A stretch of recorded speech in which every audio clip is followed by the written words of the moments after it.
Premier jour des travaux, les participants au colloque national de l'opposition congolaise de l'intérieur et de la diaspora ont dressé un état de lieu de la situation politique, économique, sécuritaire et sociale du pays. Ces travaux ont été sanctionnés par un communiqué final comprenant 26 projets de loi et projets de décret destinés à jeter les bases des réformes institutionnelles et électorales profondes. 9. Un projet de décret portant fixation des nouveaux taux de cautionnement aux différentes élections nationales et fixant ces taux ainsi qu'ils suivent. 50 000 francs CFA par la liste pour les élections locales. 100 000 francs CFA par candidat pour les élections législatives et sénatoriales. 5 millions de francs CFA par candidat pour l'élection présidentielle. 10. Un projet de décret relatif au plafonnement des dépenses électorales et à l'obligation pour chaque candidat d'avoir un compte de campagne. 11.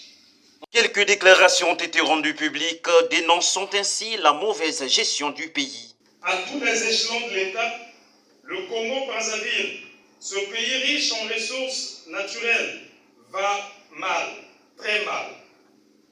Il est plombé par une dette publique abyssale évaluée à 8 500 milliards de francs CFA, soit 99% du PIB, dette à laquelle il vient d'ajouter un emprunt obligataire de 670 millions de dollars, soit environ 400 milliards de francs CFA, emprunt contracté à un taux usurier de plus de 10% sur le marché financier international.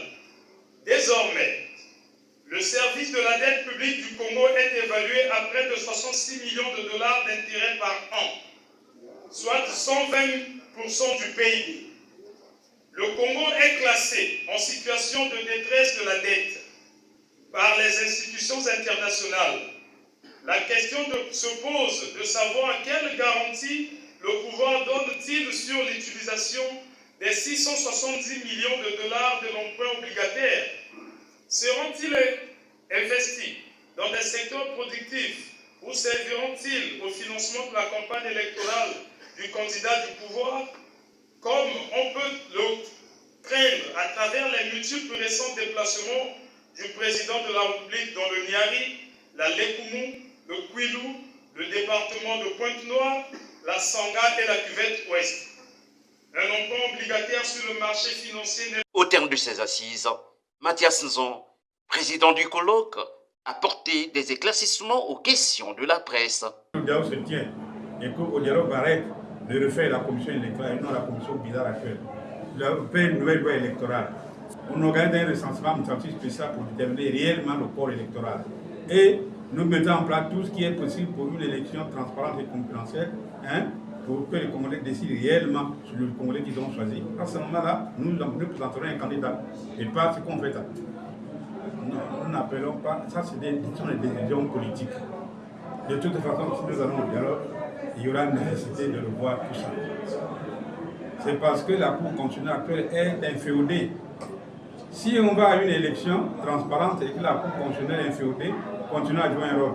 Mais c'est l'élection n'est plus transparente, n'est plus libre. Donc le constat aujourd'hui, connaissons la commission électorale d'aujourd'hui. Vous savez, je vous donne mon exemple personnel. Je vais aux élections législatives dans ma circonscription, j'ai gagné par 87% et la commission électorale a proclamé élu celui qui a eu 13%. Mais c'est ce qui va se passer si on ne change pas ça. C'est pour ça qu'on met une commission indépendante pour tout le monde. Tout le monde est là-dedans.